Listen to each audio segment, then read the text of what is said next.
Missed an episode of your favorite podcast? Choose from over a decade of content in our archives, not just the latest episode. All free at gcnlive.com. This is your call to action. Get prepared, America.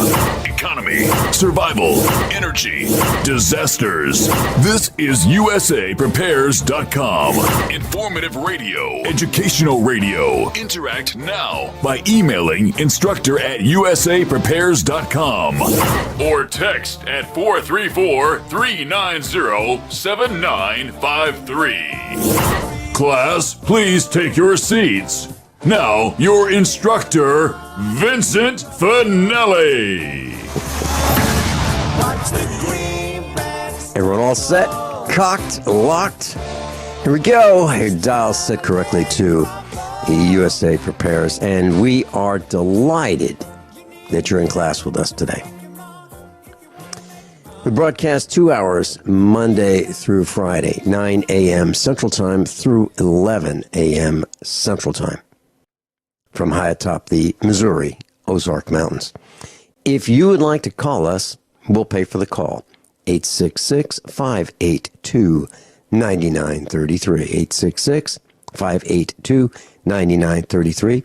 If you'd like to listen 24/7 to this broadcast in an endless loop that is refreshed every day, except for the weekends, 605-562-4080. Or 605-477-3249. 605-477-3249. I'm delighted to be broadcasting with Guineith Isaacs. She's live in Australia with us today. Good morning, Guineith. Guineith, are you there? I'm here. Can you hear me? I can. Thanks for being with us today. I know you're staying up late. You're on the other side of the world, and I really appreciate that. You know, Guineith, we were talking last week about the dental records and how dentists are forwarding our dental information onto the government databases so they can have more information about us. And it looks like there's just no end to what they are storing and tracking and want to have about us. And of course, royalty is extremely interested in genetics as well.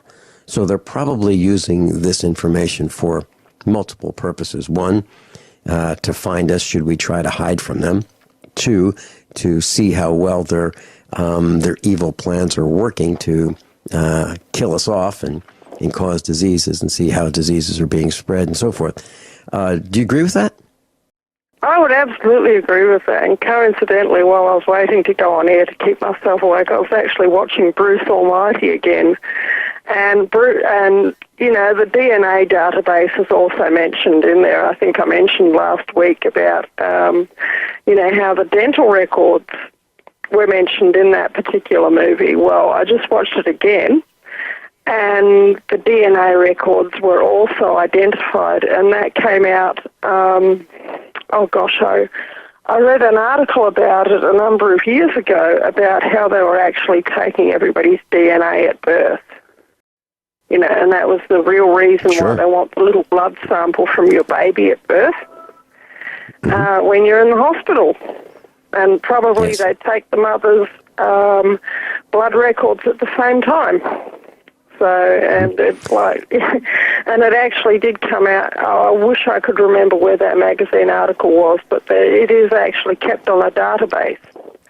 So if they find any of your DNA anywhere near a crime scene, then you could be implicated in that crime scene, whether you actually did it or not. Mm-hmm. Just for the fact I was thinking the DNA was there. I was thinking about that. You know, a lot of us have trash service of one kind or another.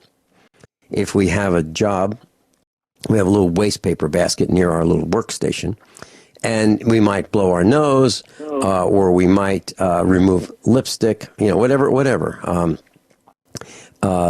if we cut ourselves and we have a Band-Aid on that cut and we just take that Band-Aid off, replace it, and put it in the trash, put another Band-Aid on, all of these samples can be used as DNA.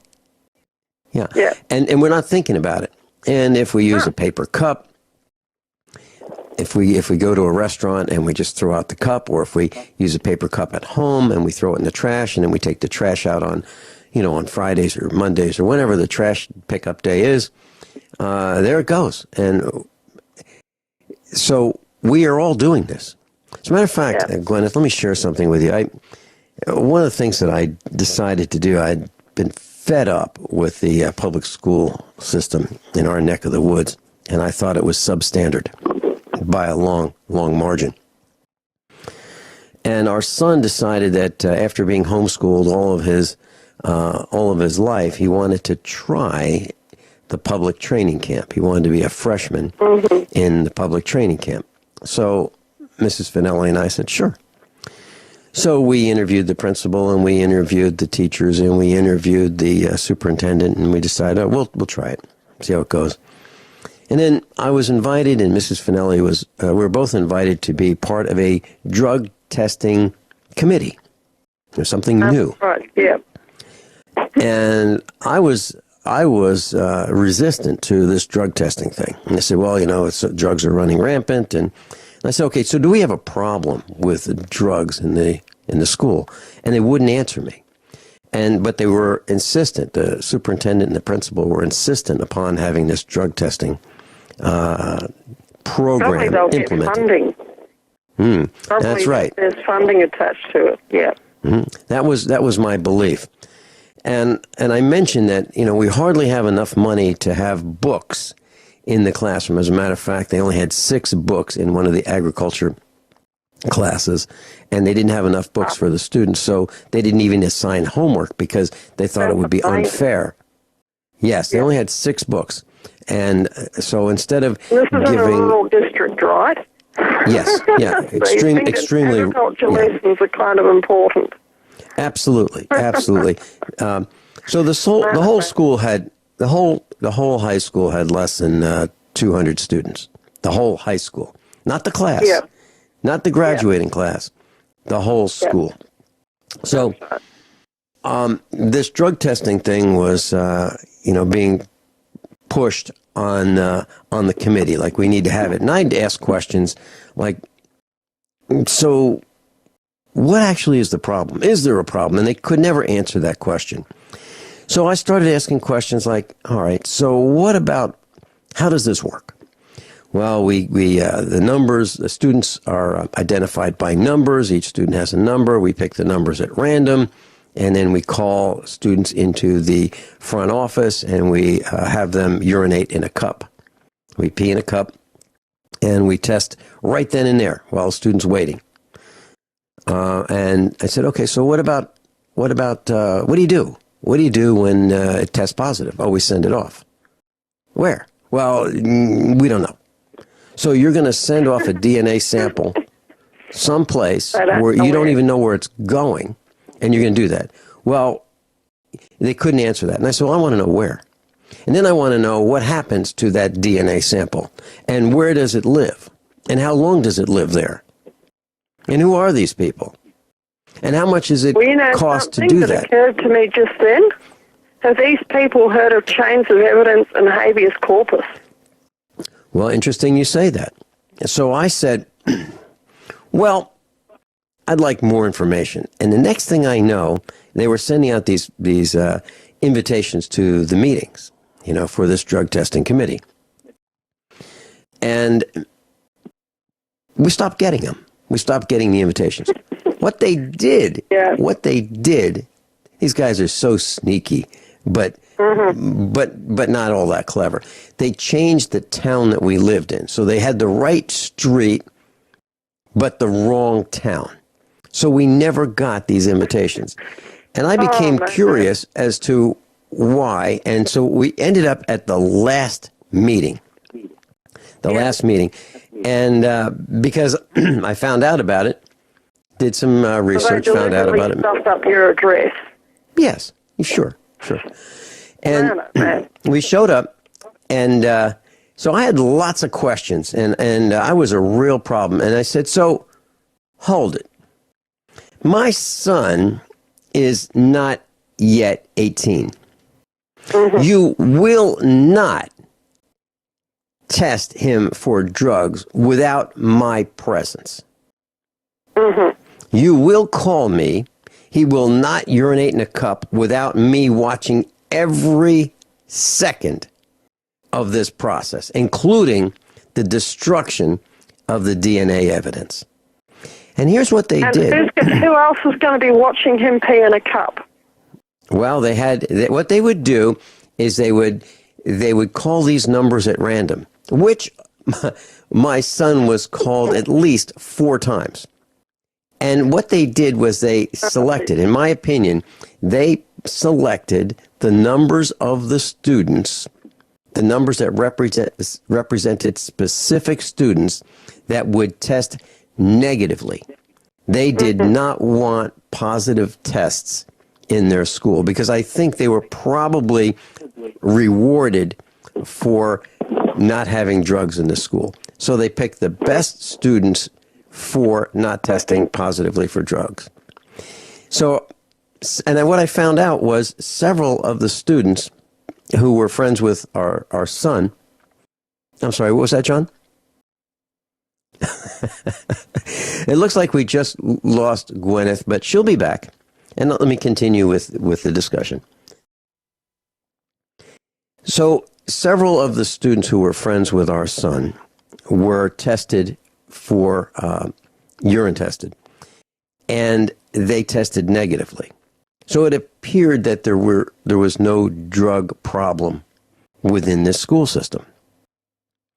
But during the meeting, the final meeting for the vote, I said, so what happens when you have a positive? And they said, we send it off. And I said, what if it's a false positive test? So a child urinates in a cup, the test comes back positive right then and there. While the child is watching, it says positive. Now, what could happen? There are a lot of children on asthma type medicine. There are all kinds of medicines that children are on, prescription medicines, bona fide medicines. Yeah, and my question, meds for amphetamines. Okay, and so there are plenty of bona fide reasons why children are on meds, and they could possibly test positively for this drug test, and then that student is forever marked, branded as a drug user. Let's talk about this when we come back. Guineith Isaacs is with us live in Australia. I'm Vin Finelli. Class, Guineith Isaacs is with us, and we're talking about drug testing in schools and my experience. So my concern was that these children would be branded for life with a false positive, and I wanted to do everything I could possibly do to stop it. And I said, I am against drug testing. I am for drug education. So let's drug educate before. We can do things like Scared Straight, and there are plenty of ways we can teach about drugs, and that's what we should do. The school system was against it, and obviously it was all about money. So, and by the way, I was the only parent who supervised the drug testing of a student. I was the only one, or Mrs. Finelli and I, we'd both show up. We would drop everything. They'd call us. We'd say, no, you have to call us. Our son is not going to pee in a cup, and he has instructions not to pee in a cup, and he will wait until we are there, no matter what. It's not going to happen. Yep. And so I'll bet your son got fewer invitations after that, after you put your foot down on that. Well, here's what I had to do. I was so angry with this principal and the superintendent of schools, I decided they needed to be fired. And the only way I could do that was to run for school board office director. So I was brand new to the village here, and nobody really knew who I was, so I put an ad in the paper. And here's what the ad said. Fire the entire school board, one director at a time. Consider voting for Vincent Finelli, the only candidate who won't make your child urinate in a cup. And that was the advertisement that I put in the newspaper. I ended up with 1/8 of the votes. The guy who won was a convicted felon. Oh my! He was, he was running for his old job as a director, school board director, and this was a what I would consider a sloppy school board. And I remember going into the school board meeting, and I said, "So what do you think about this? Our son has been called into the office for drug testing 4 times, and you guys say it's random." I said, that is not statistically possible. Yeah. And they had no idea what I was talking about. They said, "What do you mean? Yeah. What is this statistically? What do you mean by that?" And so I repeated it. I said, you don't even know what I'm talking about, do you? So I was so disgusted. Your kid gets called up 4 times in a row. Yeah. So the bottom line is, it, in my opinion, is about money. It's about money from the feds coming into this school system to get DNA samples and to begin getting more and more samples from these students and branding them and forever. And they said it's random and you're not, it doesn't identify. Really? They really think that if you give a student a number and then that student pees in a cup and that student's number is 12, let's say, or 14 or 21, that they don't know who that student is? They absolutely positively do know that number 21 relates to, a specific student. They absolutely know that. Because they call they call the number over, they call the students by name over the PA system. They know. Yeah. Yeah, absolutely. There's actually a book out there. It's quite a long book. I've just about finished reading it, but it got made on a film. If you searched on the internet, you could probably find a download of it somewhere. The book, which got made into actually a mini-series, is all about the corruption here in Melbourne and Victoria going back over 100 years. And this film and book is a true story. The author was sued for libel, okay, and the case got thrown out. And you know that if a libel case gets thrown out, there's a pretty good chance that what the guy was saying was the truth, right? And this book is called, and the mini-series is called Power Without Glory. Okay? It's the story in the book. He's called John West. I believe in real life his name was George West. And he was he was Melbourne's Al Capone in the first half of the last half of the 19th and first half of the 20th century. I think that everybody ought to go and read this book or watch the mini-series, okay? Because basically it's outlining exactly everything you said about government corruption, felons getting elected to school boards, and government positions, and, funding, finagling, we would call it over here, which means messing around with funding. And Hold that thought. Guineith Isaacs is with us. She's live in Australia. There's a link on the website, usaprepares.com, if you'd like to get in touch with her.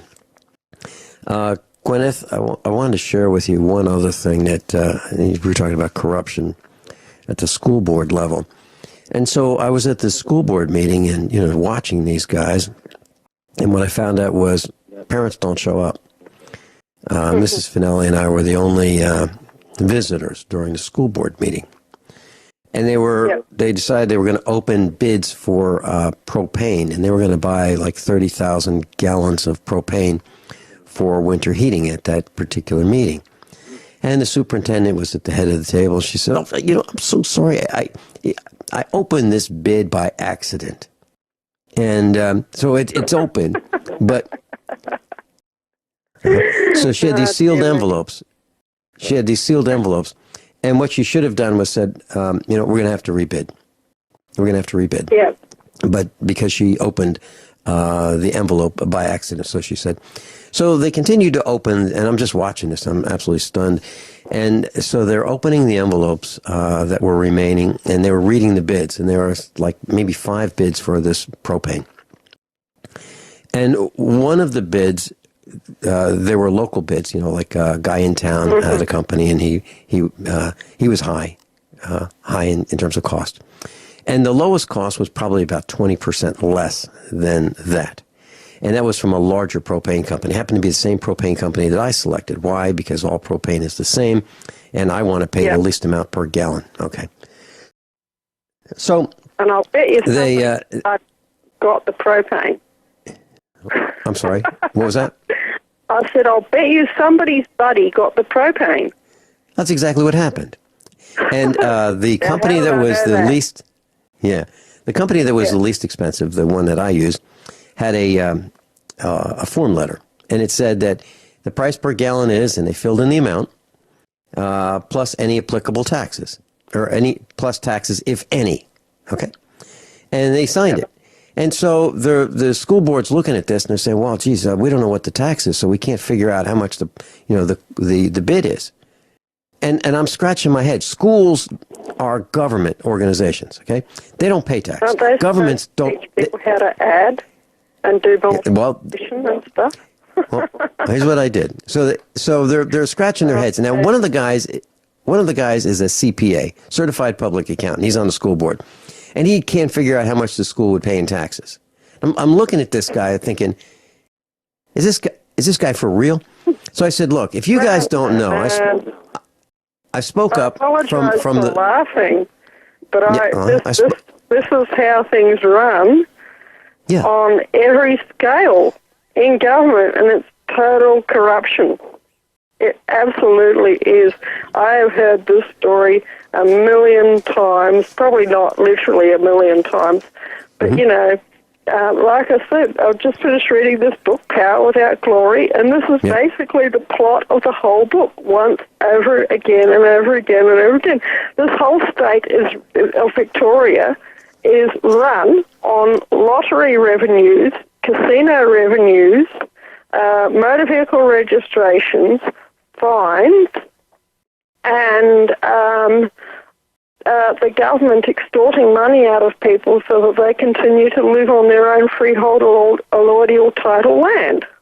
That's the funding for the whole state. They don't have any. And GST, which is a extortionate payment on stuff that we have to buy anyway, minus food. They have a sales tax, but you're not allowed to tax food unless it's luxury food. But you tried defining what luxury food is. So apparently they have a list, which is of course a bureaucrat's literal feast of defining what a essential health product is, defining what a food is. And I believe up until a few years ago that feminine hygiene products were not classed as an essential health product. Well, that's easy to fix. That's easy to fix. Ladies, feminists found out about that one, and then that one got fixed. Well, it's easy. It's easy to fix. Just if they're not necessities, just stop using them. Go to work and stop using them, and I think it'd be fixed by Friday. Yeah.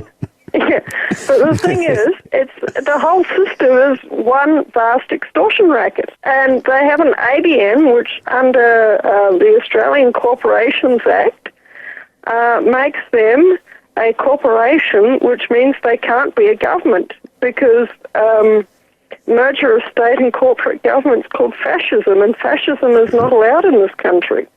Mm-hmm. Under our Constitution. Let me tell you the rest of the story. Yeah, so okay.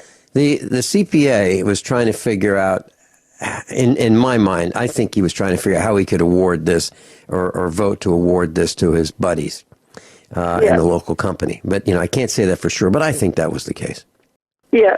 And so they said that, well, we don't know how much the tax is. And so I spoke up and I said, hold it. You guys have internet all over the place, every single classroom. As a matter of fact, the next room over is the superintendent's office. Why don't you walk through this little hallway here, this doorway, and go in there and look it up, and you'll see. So look it up.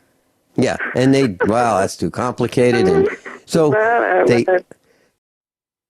they awarded the contract to the local guy because he's a local guy. I was so outraged that I right then and there started composing in my mind a letter to the newspaper, the local newspaper. and I delineated how much extra this was going to cost. And it got published. And do you know that the bid was canceled? The award of the bid was canceled to the guy they awarded it to, and it was awarded to the low-cost bidder, which was the same company that I used. Yeah. But I did. So but I also speaking out. Mm-hmm. Yeah, it saved him about $6,000. If you do, it saved about $6,000. Sometimes someone's got to be the first penguin who jumps off the iceberg. You know, right. When you know there's as a penguin, you know there's leopard seals prowling around and killer whales and all the rest of it, and you see all these penguins on the iceberg. But none of them wants to be the first one to jump in, but eventually someone has to and run the gauntlet and throw all the killer whales and leopard seals off. The rest of the flock can actually go out and eat. Mm-hmm. Well, the bottom line, the bottom line is when you do these kinds of things, you don't make friends. No. However, what you do is you stand out. Yeah. And you get called all kinds of things. Like, so we are considered to be in the mob. My family, I guess I would be the head mob person in our family. And people are afraid of us. They're literally afraid of us. Because they think, well, they're convinced. They're convinced that because I wear a gun, that if they cross us, it won't turn out all that well for them. That's what they believe. You know what? The Italian surname probably doesn't help much either. I'm sorry, one more time? I'll say the Italian surname probably doesn't help much either. Oh no. See, they're convinced. They're convinced that because I'm from the East Coast, we have a long driveway. I drive a car with a trunk. Oh, sorry, I think that's the funniest thing in the world. Well, I've been asked why I drive the particular car I drive, and I said, well, you can put two bodies in the trunk. And you know something, having known so many genuine gangsters, you're not a gangster, far out. That's the funniest thing in the world for me. Well, I'm not a gangster either. You know something? When I went and made that statement I mentioned the last time to that policeman to complain about the cop that's been, or the cartel of cops actually that's been giving me such a hard time around here, the investigating officer, the corruption investigator, said, listen, we've looked up your criminal record and we're astounded that you have so little contact with the police. Mm-hmm. And I said, that's because I'm actually an honourable human being who does not want to go around harming my fellow humans. And he said, everything that you've got, traffic citations, driving unregistered vehicles, driving without a licence, etc. And I said, well, that's because I believe that the freedom to travel is a fundamental human right. And it's in Article 13 of the United Nations International Declaration of Human Rights. I was going to say that, but he stopped me. He said, oh, it's all right, I know, whatever, But that was, he said, I can see where you're coming from. And I said, yes, I have the freedom to travel. It is well established as a fundamental, inalienable, that means it can't be fined away, it can't be alienated, which literally means, punished off of you, okay? An alien is literally somebody who is subject to liens, okay? Alien, literally, that's its literal meaning, okay? So if you are an alien in the nation, then technically you are subject to punishment, although that's not how things work in the US at the moment, I understand. But that's what it means. So an inalienable right like travel, okay, the freedom to travel, can't be fined away, can't be licensed, can't be regulated, can't be registered or whatever, okay? But they seek to enforce whatever laws are convenient for them at the moment to enforce. Okay? And that is called corruption. Because the law is the law is the law. It either all applies or none of it applies. And Jesus Christ himself said that. He said, if you broke one point of the law, you broke every single one of them. That's what Jesus Christ said. Okay?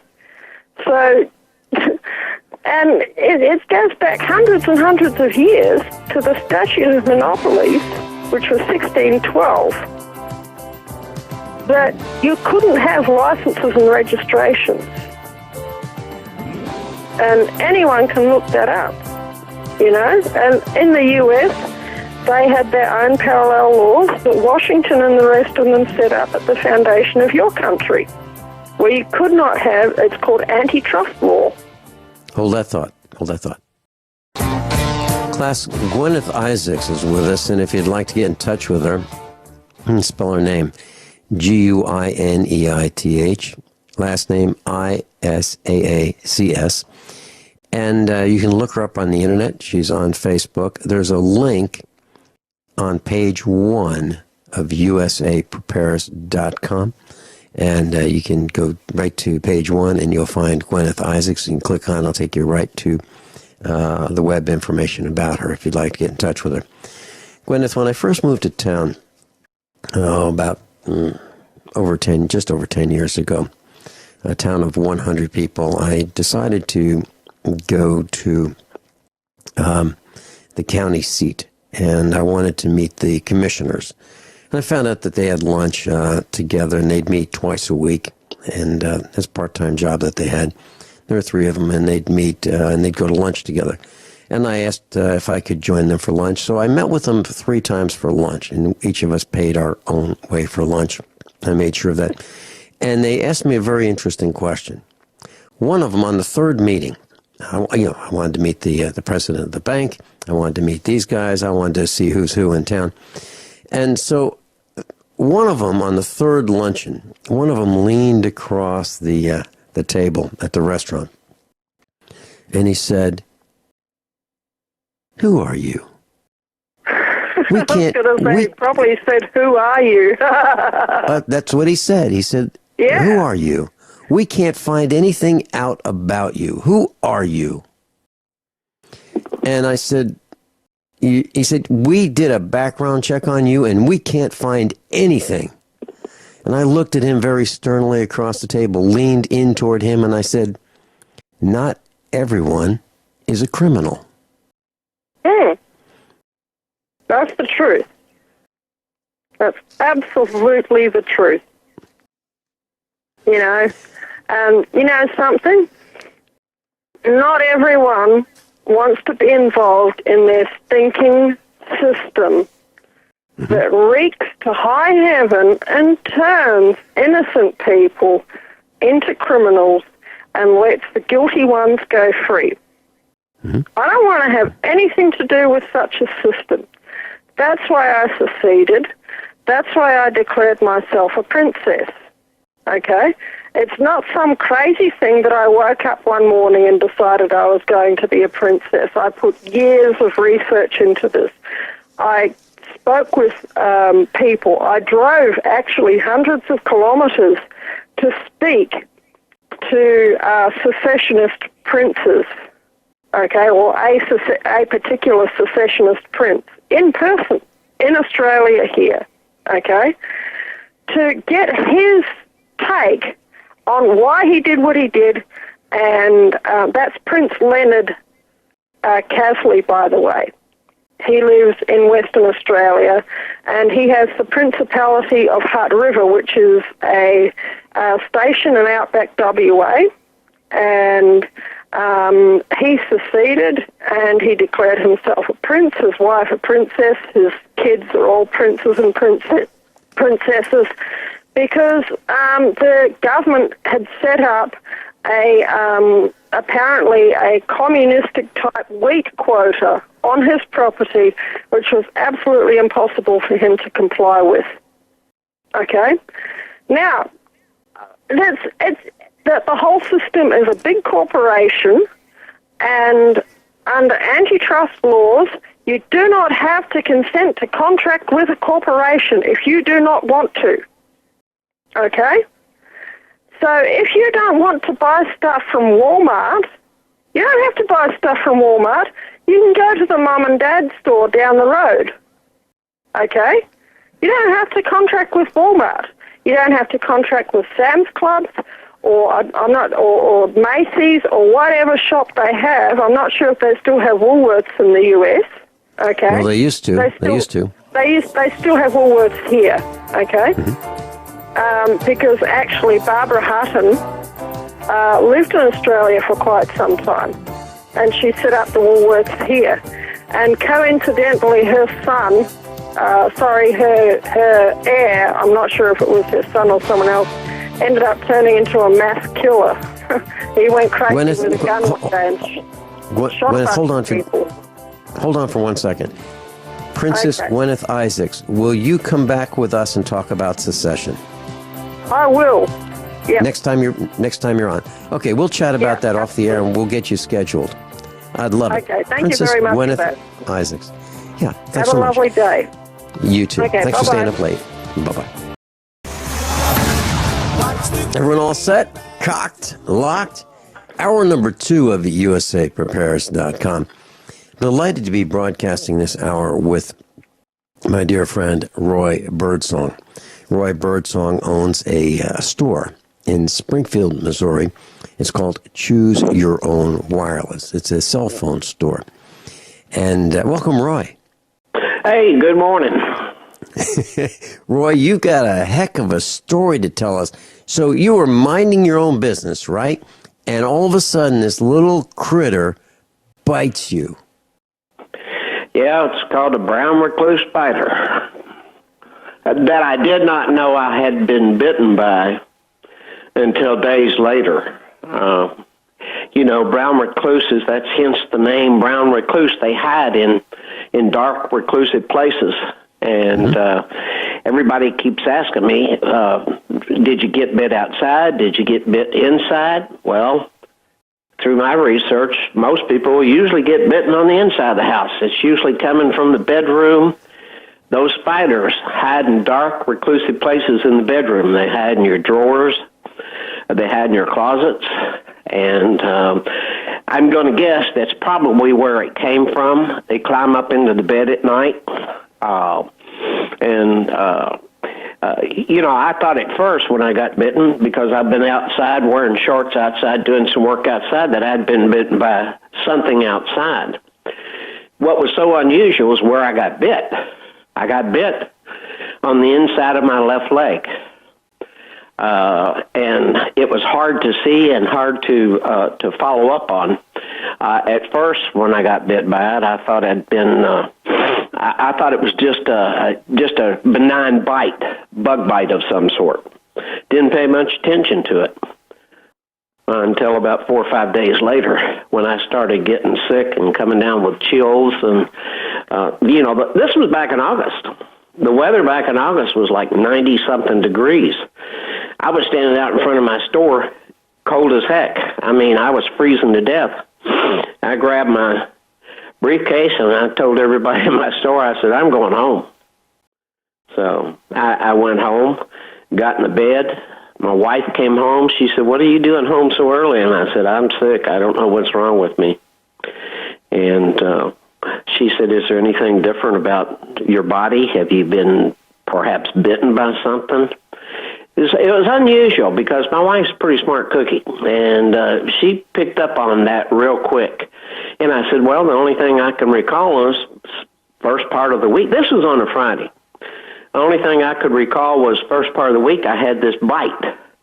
And I hadn't even looked at it because, like I said, it's hidden down on the inside of your leg, and you don't get up every morning bending over looking at the inside of your leg. So, so she took a look at it, and she said, you've been bitten. And she said, you've been bitten by a brown recluse. Now, my wife is an OBGYN. For an OBGYN to pick up on that quick is pretty amazing to me. She went to her medical form on the computer and pulled it up, and there it was. the pictures of my spider bite. It was swollen, ulcerated, had a black dot in the middle of it, and the tissue had already started deteriorating. So she said, you got to go. We got to take you over to emergent care over at Cox Hospital. And we went over there, and they took my white blood cell count. They did all the tests. My white blood cell count came back about 38,000, which is really high, meaning I was fighting off an infection. So the doctor there took one look at me and said, you got to go. I said, okay. So they took me to the hospital. I got to the hospital, and my wife called a surgeon in to take a look at the necrotic tissue, the deteriorating tissue. He took one look at me and said, you got to go. So I went from the hospital bed to the operating room within the hour after the surgeon looked at my leg, and they cut a place on the inside of my leg about the size of about 3-4 inches in circumference, about a half inch to 3/4 inch deep to cut out all the dead tissue. Now remember, I had probably been bitten the first part of the week, so I had gone way beyond the limits for probably getting really sick and even to the point of passing out. And from all the other research that I've done, a lot of people have lost legs and hands and arms over these spider bites. So I felt very lucky. So I spent quite a bit of time in the hospital, about 7 or 8 days. So Roy, what you experienced with Cox Hospital, COX, is wonderful. I mean, they took care of you right away, and that was the same experience that I had there. They don't mess around.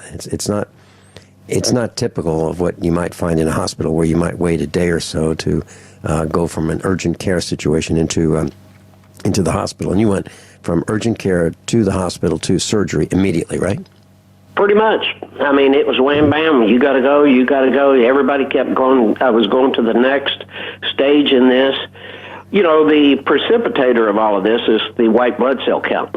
That's really high. 38,000 is really high, which means that they had a window to get rid of this infection. And that's why it went so fast. You know, I've had customers come in. You know what blew me away about this whole thing was I'm 70 years old. Never in my life have I been bitten by anything that had venom in it. And I've been out in the woods. I've been around. And as I was telling my story later on to my customers, the customers were all telling me either they had been bitten by one or a family member, and they roll their pants. Most people get bitten on the legs. They'd roll their pants legs up and show me the divot in their legs from the hole that had been cut out from the spider bite. Or a family member had been bitten. Or a family member had lost an arm or had a leg amputated. I didn't know. I was totally unaware and caught completely off guard that there was that much going on with spider bites. Now, these brown recluse spider, they're small. These guys are small. They're like 1/4 of an inch to 3/4 of an inch in size. They may grow a little longer. They might last 1 to 2 years in lifespan. But they're kind of brown. They've got long legs and. Well, the funny part about it, the way you recognize them, and again, they're really small. They have a dark brown violin shape on their head that starts at their head and works back to the midsection of their back, and that's kind of how everybody identifies it. Now, the recommended thing to do about getting rid of brown recluse or controlling brown recluse is these little tent things that they sell that have the glue in them, the tent traps. Have you seen those? And they've got the glue on the bottom of it. Apparently, chemicals don't do very well killing brown recluse spiders because they have hair on the bottom of their feet. and they walk on the hair of their feet. So to get a chemical into their body, their body, to get a chemical to kill them, it's got to penetrate the body of the spider. And since they walk on the hairs in their feet, chemicals really don't do well. The other thing about using chemicals, as you know, a lot of chemicals are toxic. I don't like using a lot of chemicals either. And the other thing that chemicals do is they kill the predators of the brown recluse. There are other bugs and spiders that eat brown recluse. So you're killing off the predators, and you're not doing yourself any favor by spraying the chemical down there because you can't control them very well. The number one product that is sold in this country right now, especially in Missouri and Oklahoma, where spiders, brown recluse spiders, hobo spiders are really bad, is that tent trap. That's what's sold. And, in my house, we probably have 15 or 20 of them. People, you should get them, put them in closets, under the bed, back along the baseboard there, and within a week, you'll find them. Everybody's got them. I've had people say, well, I don't really have brown recluse spiders. A week or two later, they'll come back in, they'll say, you know what? We got brown recluse spiders. They just didn't pay any attention to it. They hadn't been bitten by it. And a spider is a spider. A spider is a bug to most people. It's pretty benign. They don't pay a whole lot of attention to it. But what was more interesting about this experience is the treatment that I went through. They treated the hole in my leg with a biological from a company called A-Cell. That is a product. It's called biological. It's stem cell therapy, but it's not human stem cell therapy. It's pig bladder that they grind up into what they call magical pixie dust. And they pack it in the hole in your leg, and it regenerates your cells, and it regenerates them faster than normal. They developed all of this over in Iraq because they had a lot of soldiers over there that had holes blown in their leg, huge holes.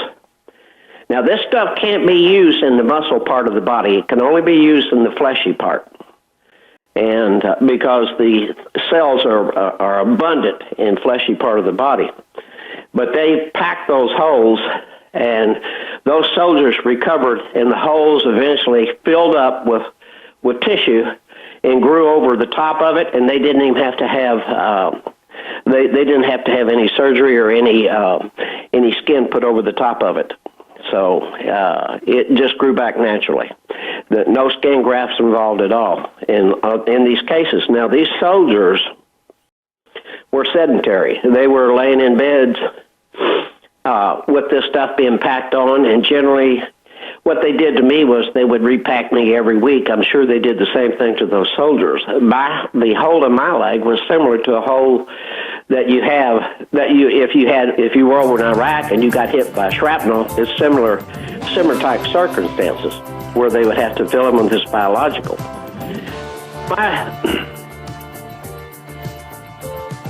Roy, hold that thought and tell us some more about this awful experience that you went through, and let's talk about some advice to prevent it, and also what do you do if it happens. We'll be right back. Roy Birdsong, Choose Your Own Wireless in Springfield. Roy Birdsong's with us, and if you've been to the Get Prepared Expo, you've had a chance to meet and chat with Roy Birdsong, and his company is Choose Your Own Wireless in Springfield, Missouri. It's a cell phone store. Roy, how dramatic was this single spider bite in your life? It was pretty dramatic. I've never had anything take me down like the spider bite, but it's kind of my fault because I didn't pay much attention to it. And given, again, where I'd been bitten, it wasn't an everyday thing that you stood in front of the mirror and noticed that you had this bite on your arm or on your neck or on your chest or anywhere else on your body. It was in a place that just was not visible. So I didn't check it every day. I mean, the biggest thing they tell you when you get bit by a brown recluse spider or anything that's venomous is, of course, get to the doctor right away. Cold, put ice on it. Don't put heat on it. Put ice on it. They sell a brown recluse spider bite kit, which you apparently tried to research. They're not very forthcoming with what they've got in it. But one of the things they do... Go ahead. Yeah. I called the... One of the things that they have in there is what they call activated charcoal. Now, I've had other customers come in and tell me that they have been able to heal the brown recluse spider bite with nothing more than activated charcoal. Now, I'm assuming they have packaged the kit up. That is, you just order the kit. It's probably got something in there that draws out the venom, along with the activated charcoal, and they've done it in kit form, but they're not forthcoming with everything that they have in there because they know, especially a lot of your listeners, would be able to make, and which they do now. They make their own home kits. They don't need to order a brown recluse spider bite kit. It's a convenience thing, like going to a convenience store. You just order this kit, put this on your spider bite. And how I found out about it was a customer. I had a customer who had been bitten about 2-3 years ago, and he got bit on the back, and it ulcerated and raised up. And he just happened to remember that for some dumb, odd reason, he ordered this brown recluse spider bite kit on Amazon. And he had his wife go find it. It took him a while to find it. He had it. It was back in the drawer somewhere. And she put that stuff on him, and he never even had to go to the doctor. Again, the quickest thing to do is put ice on it and get to the doctor right away, because that is the surefire way. But the big thing, no matter who you are, if you've been bitten by something, I don't care what it is, and it has raised up and ulcerated, you need to go to the doctor and find out what it is. Through some of the research I did, I found out there's another spider out there called the hobo spider. Hobo spider and the brown recluse spider are the two more dangerous spiders out there because they both pack venom. And I think the hobo is a little worse than the brown recluse spider.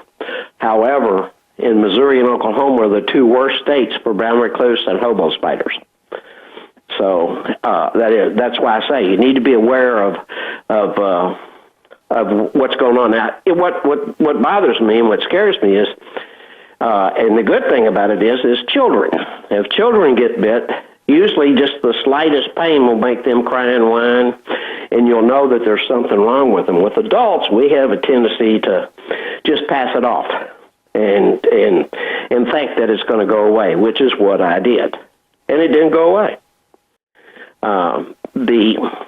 Again, let's go back to the stem cell therapy. The stem cell therapy that they used on me, the biological, I went through about 8 weeks of packing this biological material. It got the flesh on my leg, the hole in my leg, up even with my skin. I had to have a quarter-size skin graft done on that because the surgeon was getting tired of waiting.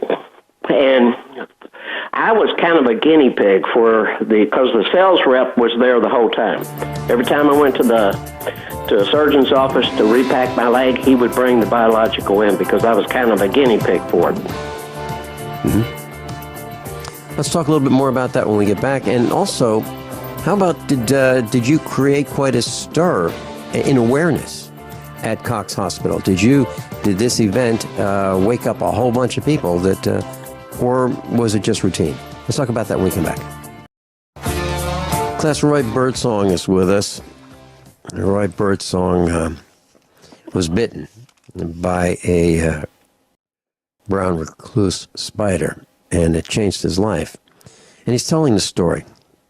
And he's telling you that should this happen to you? There because I was researching this Fortress clothing company that was an advertiser for you. I was trying to find out what it was that they put in their clothes that keeps your butt cheeks from freezing. That's what they said. So that kind of got my curiosity. You know, it's interesting you say that, Roy, because from time to time I hear these new commercials on, USA prepares as well. And I'll hear the commercial during the commercial break, and next thing I know, I'm typing on the keyboard and I'm looking up this advertiser. And many times I call them up. I have not called up Fortress yet, but I plan to do that. And I talk to them. I want to make sure that I understand what they're doing and that it's a good fit. Now, I don't put all the commercials on our show. I hear them for the first time when our class hears them. So, Roy, you were being treated at Cox Hospital or at one of their offices, and the representative from the biological company that made this material that they were applying to your body was there at each of these treatments. Is that because he wanted to see firsthand and report back firsthand to his company what was happening with you? They're trying to get this approved here in Springfield and hospitals all across the country. Stem cell therapy and any biologicals being used has to go through a process of being approved, being able to for use.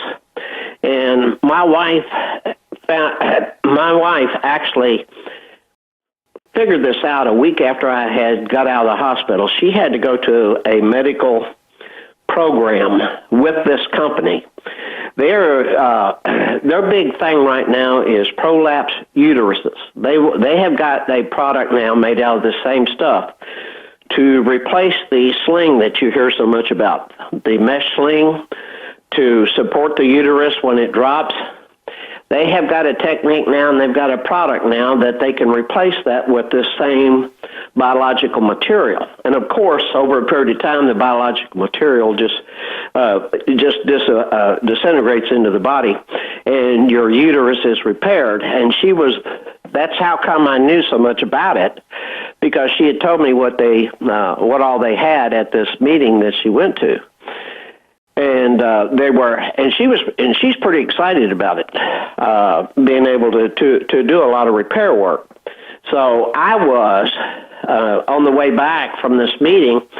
She and the rep got to talking, and he started telling her, when she was describing to him the hole in my leg, he said, "Hey, why don't we use the biological that my company sells, and let's see if we can repair his leg," which would be a success story for him and for Kathy and my wife, and for them to be able to walk into Cox and say, "Look at what this is doing." Now, the surgeon is in a large surgical group, so his impression of this product would be a very good recommendation if it worked with all the other surgeons, which would help put a little pressure on the hospital to approve this.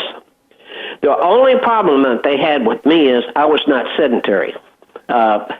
People know that came in the store during September and October. I was walking around most of the time with a machine attached to me that was called a medical vacuum machine that puts pressure and sucks on the tissue to help it grow up towards the top part of the leg to the tissue or to the skin part. So it would constantly suck this, keep pressure on that hole to pull the flesh as it grew back, to pull it closer to the top part of my leg. And by walking around and where I was bitten, I was actually moving this biological around. Remember, the soldiers that they used this on were sedentary. They laid there and they packed it, and this stuff stayed in one spot. I'm walking around. I'm still working, doing stuff at the house. I'm doing this. I'm just not very good about laying around. And it was moving on me, which what we came up with was taking a longer time for it to work than it ordinarily would, because even the rep said, I can't understand why it's taking so long. And he consulted with the company, and they said it's got to be because I'm not laying around with my leg up and this stuff packed in this hole in my leg and letting it do its job. And that's pretty much the consensus on that, is that me walking, moving my legs rubbing together, was moving this biological material around. It wasn't staying in one spot. So that was the only issue that they had with me. But the surgeon was pretty impressed with what it did. But surgeons are built to fix things and fix them now. And we probably could have gone another 2 or 3 weeks, and it would have healed up over and healed the skin up. In other words, the expectation of this was you wouldn't even know that hole was there. That's the expectations of this product. Mm-hmm. That's what it did for deeper, wider holes for the soldiers over in Iraq that they experimented with. It really worked. And it worked for me, too. It just, that last little hurdle, the surgeon was getting tired of messing with it. He just said, it's small enough now, he said, we can do a little bitty, tiny skin graft, close it up, and be done with it, which is what he wanted to do. So that was the experience with me. Now, as far as Cox goes, they see this a lot, but they don't see as a dramatic situation as mine was, because I let mine go so long. But they've had other people in there that have had to have the tissue cut out, and it leaves a big divot in their body wherever it's been cut out. But mine was a little more dramatic in so much as I had gone too long. I'd gone way too long. Mm-hmm. Before we recognized that this is a problem. Roy, as a result of chatting with you months and months ago about this, we wear leather gloves around the farm almost all the time, and during the summer when it was hot, going out in the garden, we don't put our hands in the garden without leather gloves if we can avoid it, because we just don't want to be bitten by these spiders. Is that something that you recommend, or what has changed in your protocol regarding where you... The recommendation is that, and you all live on a farm. I live out, not on a farm, but I live out in the way on some acreage. The recommended thing to do is to be aware. Now, whenever I go to put my shoes on, I shake them out. But remember, these brown recluse spiders walk on the hair of their feet, so they don't ordinarily have a good grasp on what they're standing on. So it's easy to shake them out of your clothes. They say the recommendation is be aware, shake your shoes out, because if they're in your shoes, they'll crawl up your leg once you put your shoe on and bite you on the leg. A lot of the bites are between the kneecap and the foot. Again, brown recluse spiders not ordinarily found in gardens and places out in the open. They're reclusive. They want to be in dark places, hidden. They really don't want contact with people. So when you go to get ready for your day's activities, shake your shoes out, your boots, just shake them out. And if you put on a pair of blue jeans that you pulled out of the closet, shake those out a little bit. Shake your shirts out. I know it's hard to remember to do that, especially if you're in a hurry, but that is typically what they recommend, and about the only thing you can do to keep bitten by it. The gloves will keep you... I wear gloves, too.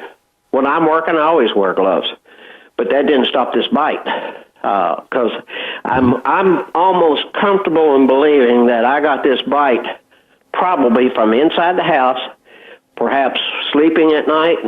And the other thing too is people who have bedspreads that touch the floor, they recommend to use shorter bedspreads so they don't touch the floor, because a lot of insects that get into your bed, especially spiders, they grab a hold of those quilts and coverlets and all of the in bedspreads, and they climb up those bedspreads. They get in the bed and they lay down there in the bottom of the bed. Of course, you get in the bed at night and they crawl up through the bed. They bite you.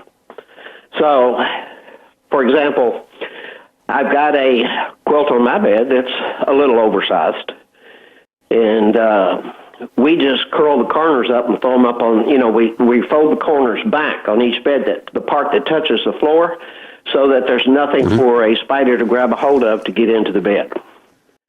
Those are some of the easiest, quickest, best precautions you can take for trying to keep bitten by a brown recluse. But if you get bitten outside somewhere, it's generally by something else other than a brown recluse. All the research I've done, nobody's had any proof that they've been bitten by a brown recluse outside. So, how do they get in? How do they get inside? Do we know? Do they come in on our shoes? No, they just they come in through the cracks and crevices of the foundation. They're just like any other spider out there. They just find their way in, and they, again, if they're outside, they come in because they're looking for dark, reclusive places. I mean, you know, one of the worst places that we have in the house is closets and under your bed. Those are the two darkest, most reclusive places. People don't go in and out of closets all the time, so there's not a whole lot of activity there. And you're not laying around the bed all day long, so there's little activity there. So, and that's kind of what they live by. How about basements?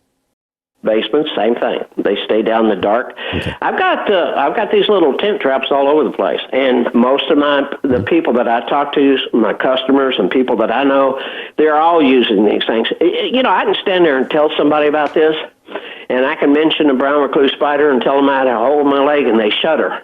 And the first words out of their mouth is, "I'm going to go get some of those tent traps." Put them all over the house because they don't want to get bit by them either. And like I said earlier, people who weren't aware of this went and got those tent traps. And like I said, you put them down. In 1 week, you'll have bugs and spiders trapped in there, and you'll find brown recluse spiders in there. Roy Birdsong, if a person were a sole proprietor, you know, one-man band and had a business, could getting bitten by one of these things absolutely take down the business? If you don't have good support staff, it could. But again, you know, the reason why I didn't heal very fast is because I went to work. Okay, hold that thought. We'll be right back. Let's talk about phones when we come back. A number that you can be contacted, let's say at your store, should someone have a question about telephones or anything else they'd like to talk with you about? Yeah. Well, the main thing is with me, they can bring their own phone. So we do more than phone sales. In phone repair, we also sell what they call non-contract plans. In fact, we're getting ready to launch our own MVNO. If everything goes right within the next couple of weeks, it'll be called My Ozarks Cellular, and that's going to offer, it's going to give us better control over what we do. So, because everything that we do at our store with our contracts, we are the customer service department. And it's awfully hard to deal through or go through, even as a dealer, to talk to these third-party cellular providers, because a lot of times with about 70% of them, they're all located, they've got call centers that are located out of the country, so it makes it more difficult to control all that. The My Ozarks will be ours, and we will have American controls. It'll be an American company. But what we do offer is a way to shave off almost 50% of your cell phone bill and get the same service, and if not more, than what you already have. Technology is changing a lot. It's changing really fast. I know you've always been concerned with having a phone, holding it up to your ear. The technology now is going so fast that phones are almost going to be obsolete. It's the accessories that are going to drive phone sales in the future. For example, they've got watches now that you can receive text on. You can answer the phone without even holding it up to your ear and just talk to the watch. They've got the new technology for for earphones and stuff like that. They're almost so small. The microphones are so sensitive. It'll almost be benign to be able to answer and talk on the phone. So for a lot of those people that have those concerns, that's the one thing. And of course, the thing that we do, that we always did, especially in the very beginning when you first started doing these shows and we started doing the expos, you can come in and get a plan. You don't even have to use your own name. You pick out your favorite movie star or athlete or whatever, and you can call it that and use that as a name. I make this joke because we got Reba McEntire out there somewhere. We've got Marilyn Monroe out there somewhere, several Marilyn Monroes. People who are using those guys. It's kind of fun, and it also gives you a little bit of anonymity. And one of the things that we do is we look out for, the security of all that we do. And, the president of T-Mobile made a comment this week that is kind of so true, but it's true not only for these two companies that he was talking about. His competitors, Verizon, and then another company called Mediacom, are actually Comcast, which is part of Mediacom, or Mediacom's part of Comcast. But those are two companies that are the most hated companies in the country. And I talk to customers all the time. Nobody knows who to trust. The traditional companies that we all used to do business with via insurance or whatever, hospitals, doesn't make any difference. Nobody trusts anybody anymore. And for good reason, because it's been helter-skelter for the past 8 years. And nobody's been responsible for anything, which has been kind of the way this country's been running. So we are that responsible party for our customers. Would you give out that number to call? Yeah, it's 417-823-3715. 417-823-3715. And that'll connect you with 3715. 417-823-3715. And that'll connect you with Roy Birdsong's team. Roy, I really appreciate you being on the air with us, sharing the story about what's happening in the cell industry and cell phone industry, and also the story about the brown recluse. Do you have a feel for which way you like to go right now, Apple or Android? Really, it's a matter of how technologically you want to be. And here's my opinion on it. I use an Apple product, but I in no way am in love with Apple. I mean, it just happens to be a convenient smartphone for me to use. I'm not that guy. I own a cell phone company, but I'm not that guy that sits there and plays with my phone all day long. However, I have Roy, we're out of time. to do that. We're out of time.